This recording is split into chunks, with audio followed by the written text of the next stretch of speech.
with The Hill of Dreams, Chapter 6. Um, yes, Lucian Taylor has kind of isolated himself away from society to work on his work, the great work, as his brain is starting to kind of fixate on it, like the old, uh,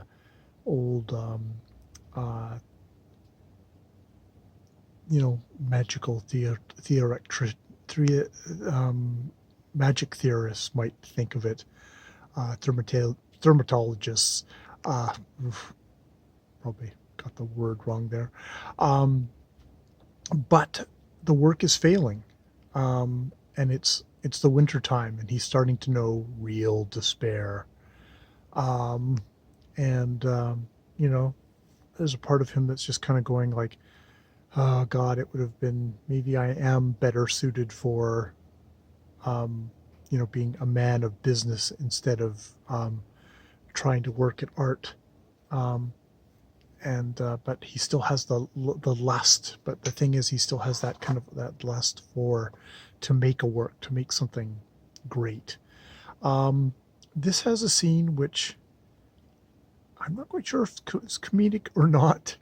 Um, but like he starts taking, it's like he starts taking long walks in his neighborhood, like really exploring things. Like before it was just kind of back and forth, but now it's like he's really walking around, and it gets all icy and foggy, and he feels like he's like in a he's like in the world, like he's in a different kind of alien world. He's so cut off from society, he doesn't like read the newspapers that says, yep, it's all icy and foggy and everyone's experiencing this. It's like, no, it's all within his own mind. And it's like, everything's iced and fogged and wreathed in shadow. And it turns out that in his neighborhood, a guy has gotten mugged and like violently beaten. So everyone's really on edge. But he doesn't know about this, and he's just walking around at nights and stuff like that. And he comes around some point, and he's like, he's really frustrated about his work, and he's stomping, and he mutters a violent curse. At which point he hears this violent shriek, and he looks over, and there's this woman who kind of just has like a slightly of like a conniption fit, looking at him, like gesturing at him, gesturing away, and then shrieks and runs and turns and runs away at high speed, shrieking all the way. And he's just like really shocked because he's got this kind of fear that he's becoming more and more inhuman, that maybe he's got the touch of fairy blood. And this seems to be like a confirmation of it, like, oh my God, I'm a hideous monster now. And he gets himself back to his lonely garret, and he's like afraid to light the candle because he's afraid of what he'll see. And I mean, he finally does, and he says like, well, I don't think I look hideously thing. I just look really sad and lonely. But maybe I have. And then indeed, he has another sort of thing of yet again this icy fog, and he's coming. He sees this kind of this warm farm. I was like, oh, it's like it looks so inviting and so homely. He sees this along the way of like places where it's like, would someone like invite me in? But maybe I'm so alienated that I wouldn't accept. But he sees this thing and says, like, well, maybe I could take lodging there. At which point, a little farmer girl from that kind of is running with her head down and suddenly looks up and sees him, probably gaunt and hollow-eyed, and suddenly emerging out of the fog, and she just shrieks and starts crying and runs back to the thing, and he just sighs and goes home. It's like he feels like he's just this inhuman monster. And he goes back to his thing, and like his work that had been his great comfort, he can't bear to open it. Like he knows it's just going to be failure again. He just doesn't think it's going to be any good. Um, and and He's got this. He has all this fears that like he's that like maybe his enthusiasm for literature has turned him inhuman, that it's alienated him from like kind of the general population, that the general population has no more use for Keats than it does for anything else.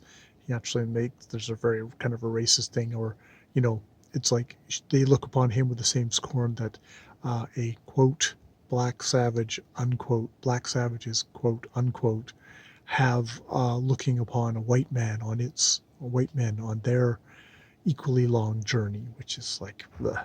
But it sort of shows that kind of this is the elite esthete kind of bullshit um, that he's having. Yet at the same time, there's like just a lot of people. It's just like it's not really their thing, and you know, talking endlessly on it on YouTube might also be seen as bizarre and odd. There's a way that, but the thing is, with a woman screaming at him, he also has this kind of weird thing of like, oh, she was inviting me for a Sabbath, and it's like I think the implication is it's a dark Sabbath. We're not talking about kind of Christian Sabbath here. And he goes slightly nuts, and he now is wandering around the the dark paths, waiting for yet another encounter with a woman, so that they can engage in a dark, exquisite Sabbath. But luckily, he gets a letter from, I think it's his father, that sort of jolts him out of this kind of madness, reminding him of his kind of boyhood, kind of, you know, actually social days where he actually had connections with human beings and stuff like that.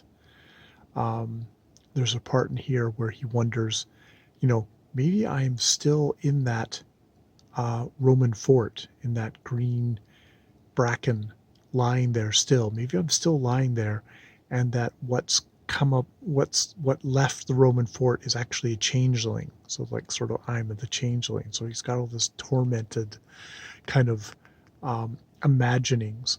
And I mean, there's a part of him that actually does go with, it's like, oh, maybe I've decided, instead of being, realizing I can't write and I'm a boring guy, it's like I've decided, my imagination has decided to kind of conjure all this phantasmagoria, all these dark torments, just because it's a better alternative than, writing crappy romance novels, or becoming a man of business, and a clerk at an office or something like that.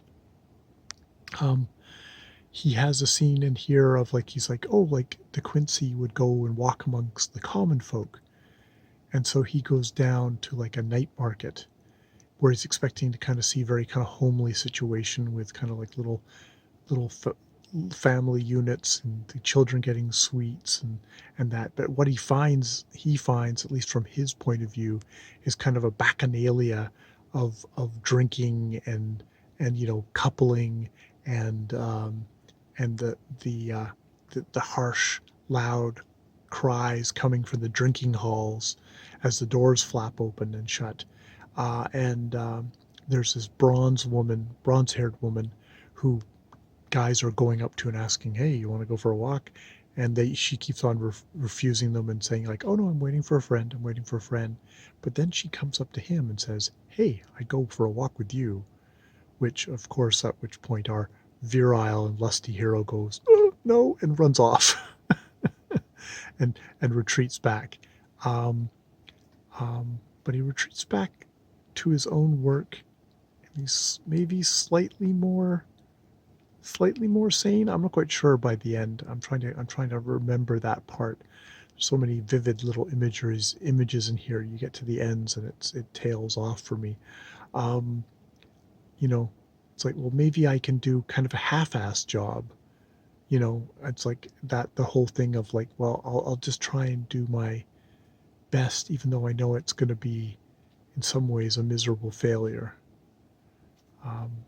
There is a part of me that definitely, as a failed writer myself, not failed writer with any amount of this sort of ambition, well, except maybe in the Vegas sense of I do kind of feel for Lucian in his as a young man, kind of internal. Though the book, I think, does kind of leave enough light for us to be able to laugh at Lucian, as well as feel for him and feel his slight madness and his sorrow and his yearning to write that valiant book. So yeah, I think that's all I've got to say for chapter 6. I think chapter 7 is a long one, so I might do it in 2 halves. That's how it is on the audiobook audio version, which I'm also I'm reading along with the ebook for this one, definitely, because it gets so thick and clotted and internal that it's not a book that I want to do entirely audio. I find following along audio and text at the same time sort of keep me grounded a bit. So yeah, that's what I've got for chapter 6 of The Hill of Dreams by Arthur Machen. More videos later.